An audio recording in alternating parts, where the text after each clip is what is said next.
Bom dia, classe, tudo bem com vocês? Espero que vocês estejam bem.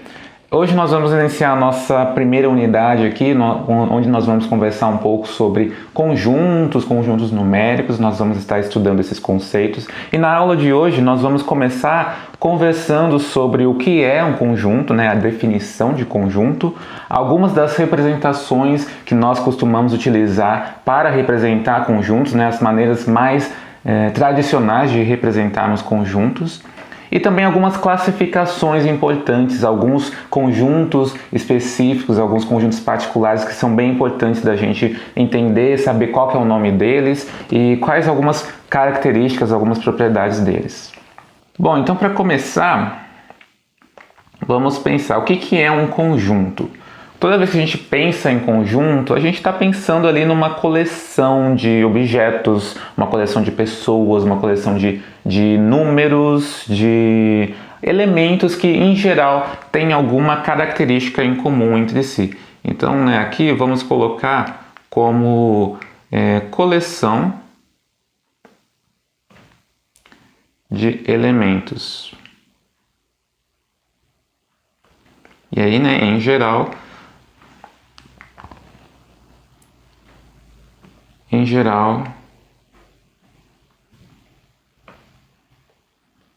com características em comum.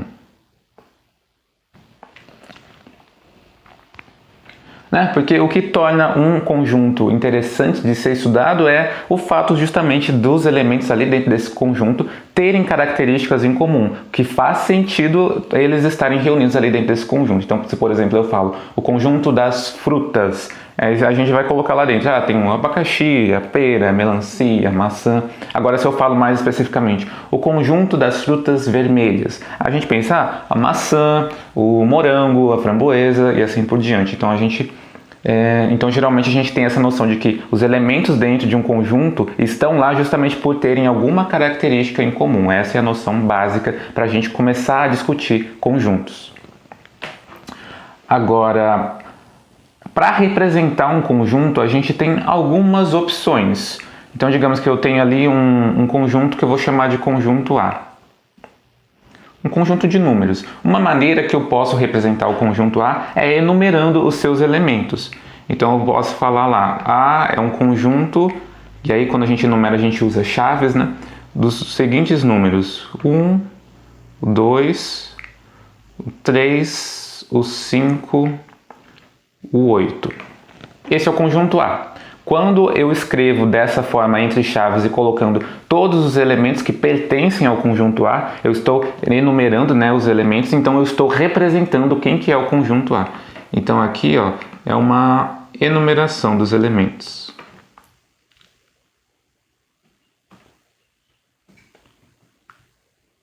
É uma forma bem tradicional da gente representar o que é um conjunto. Outra forma que a gente tem de representar um conjunto é o seguinte, a gente fala, deixa eu passar, a gente pode falar o seguinte, eu tenho um conjunto B, ao invés de escrever elemento por elemento, quem são os elementos do conjunto B, eu posso falar o seguinte, eu posso citar qual que é a característica que todos os elementos de B têm, qual que é a característica que define os elementos de B. Por exemplo, X, um número natural, não vou usar esse símbolo ainda,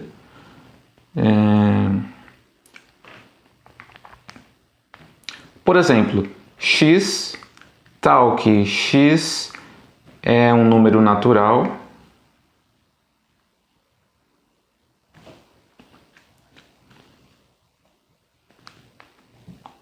X é maior que 5 e menor que 15. Então aqui, quando a gente pensa o que é um número natural, quais são os números naturais que são maiores que 5 e menores que 15?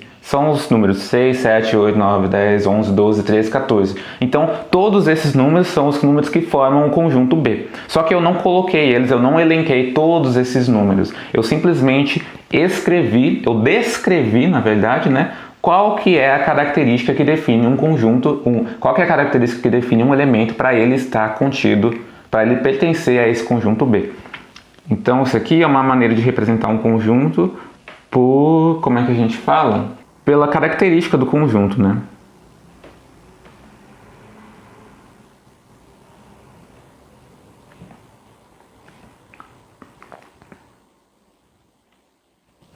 E essa representação de utilizar uma característica para descrever quem que está dentro do conjunto, ela é bem útil, principalmente quando a gente está falando de conjuntos muito grandes. Então imagina se você fala assim, o conjunto dos números ímpares. Quantos números ímpares existem? Existem infinitos números ímpares. Então se você fosse escrever um por um, você não ia terminar nunca. Mas eu já consegui representar aqui para você, só da minha fala, sem precisar gastar uma eternidade para falar quais são todos os números ímpares. Eu simplesmente falo os números ímpares. Então, quando a gente fala, a gente pode usar a característica de um conjunto para estar definindo, para estar representando ele. E outra forma que a gente também tem para representar um conjunto, deixa eu subir isso aqui um pouquinho, é utilizando aqueles famosos diagramas de Venn. Então eu posso falar o seguinte, olha, aqui é o conjunto A, aqui é o conjunto A, aqui é o conjunto B, digamos. E aí eu coloco assim um diagrama e dentro de cada região desses conjuntos eu coloco o seguinte, quem são os pontos, os elementos que estão lá. Então digamos que seja um conjunto de números. Aqui eu tenho o número 1, aqui o 3, aqui o 7, aqui no conjunto A eu vou colocar o 8, aqui o 9, o 10... E aqui nessa região que pertence tanto ao lado de A quanto ao lado de B, eu vou colocar o número 0, digamos. Então essa aqui é uma representação pelo diagrama, do tipo, do diagrama de Venn. Escrevi certo? Escrevi certo. Então, esse é o nome desse tipo de representação, quando a gente tem essas regiões aqui, que a gente desenha as regiões e coloca lá dentro esses números, ou coloca lá dentro os elementos de cada conjunto. Então, essas são as principais representações que a gente tem para conjuntos. Seja ali enumerar os elementos do conjunto, seja descrever esses elementos com alguma característica que seja comum a todos, ou então utilizar esse formato aqui do diagrama de Venn. Aí quando a gente fala de conjuntos, a gente tem uma relação muito importante, que é a relação de pertinência, que nada mais é do que quando a gente está pensando, será que esse elemento está dentro desse conjunto? E nessa relação a gente utiliza aquele famoso símbolo, que parece um Ezinho, que é o símbolo de pertence. Então, então a gente pode falar o seguinte, quando um elemento A pertence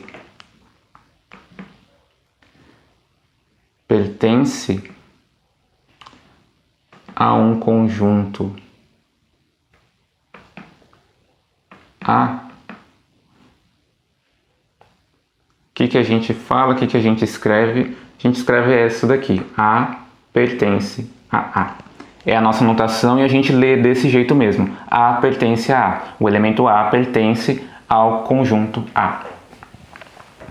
Aí, poderia ter outros casos. Se A não é elemento de A,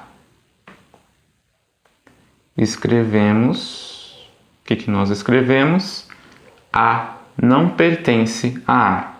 E é lido desse jeito também. A não pertence a A. Esse símbolo aqui do E cortado é o não pertence. Então, anota aí, lembra dessa relação de pertinência, porque é uma relação muito importante quando a gente fala de conjuntos. Saber se saber se um elemento pertence ou não a um dado conjunto.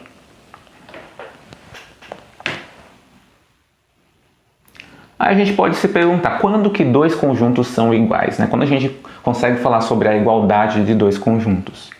Então, se eu tiver lá dois conjuntos A e B, eles vão ser iguais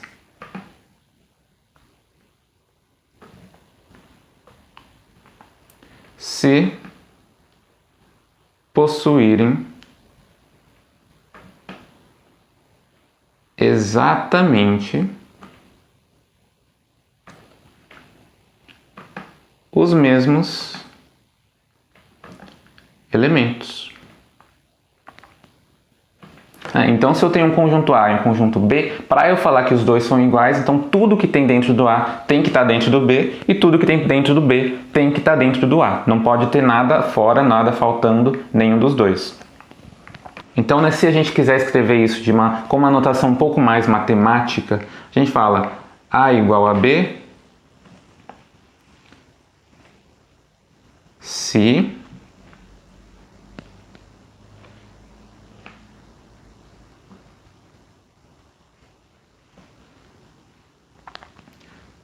para todo A pertencente a A temos A pertencente a B, e para todo B pertencente a B temos B pertencente a B. Tá, então essa é a nossa relação aqui de igualdade. Se todo mundo que está em A está em B e todo mundo que está em B está em A, então os dois conjuntos são iguais. Agora, para fechar aqui, vamos falar sobre alguns tipos de conjuntos. Alguns conjuntos especiais. O primeiro tipo de conjunto que a gente pode conversar são os conjuntos finitos. Conjunto finito, o próprio nome diz, né? Conjuntos que têm uma quantidade finita de elementos. Quantidade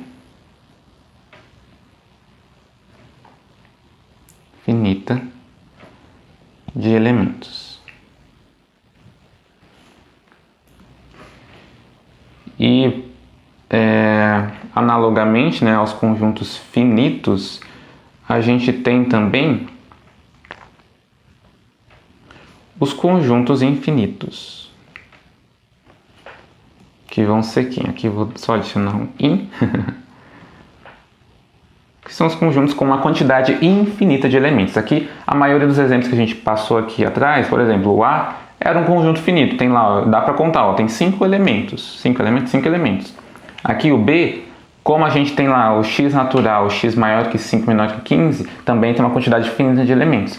Aí, quando a gente falou lá dos números ímpares, aí já tem uma quantidade infinita. Então, tem essa primeira classificação aqui de conjuntos entre finitos e infinitos. Ainda tem outros conjuntos interessantes, outras classificações interessantes, que é o seguinte: o conjunto vazio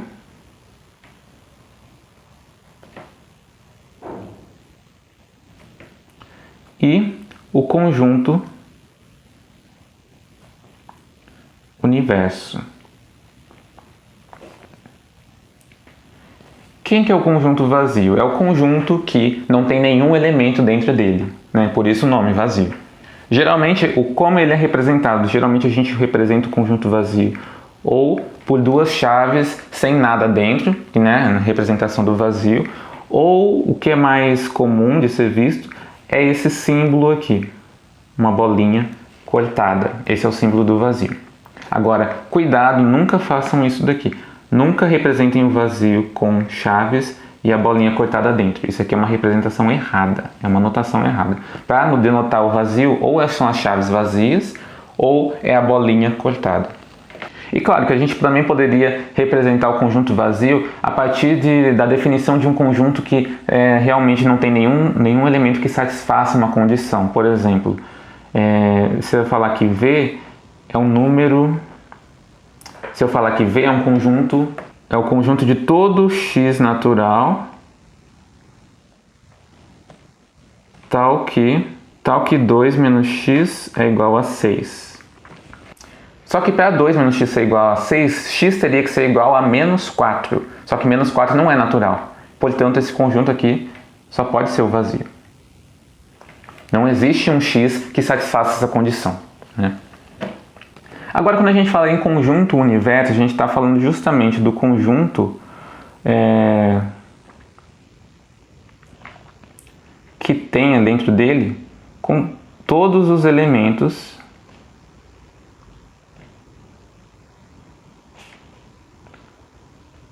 da situação que a gente está estudando ali.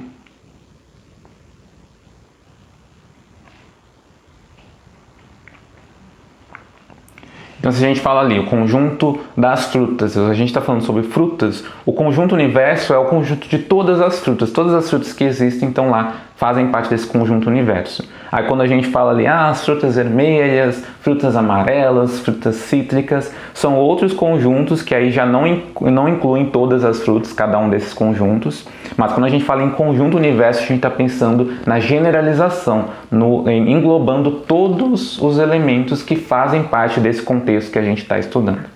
Certo, então esses foram os pontos principais aqui da nossa primeira aula, esses pontos aqui para a gente entender, mas para a gente estar conhecendo a definição do que é um conjunto, essa relação de pertinência, quando um elemento pertence a um conjunto, conhecer, ter esse contato com a notação, conhecer, né, as representações dos conjuntos, essas 3 representações principais, que é enumerar os seus elementos, ou descrever por alguma característica de todos os elementos do conjunto, ou utilizar o diagrama de Venn. E estabelecemos também aqui quando que 2 conjuntos são iguais, que é quando todos os elementos de um estão dentro do outro e vice-versa. E falamos aí, terminamos falando sobre conjuntos finitos e infinitos, a definição de conjunto vazio e a definição de conjunto universo, que são termos que vão aparecer aí nas próximas aulas, então é bom vocês já irem se acostumando que nas próximas aulas a gente vai continuar falando esses nomezinhos, utilizando a relação de pertinência, entre outras coisas. Tá bom? Então, para a aula de hoje era isso, vejo você na próxima aula.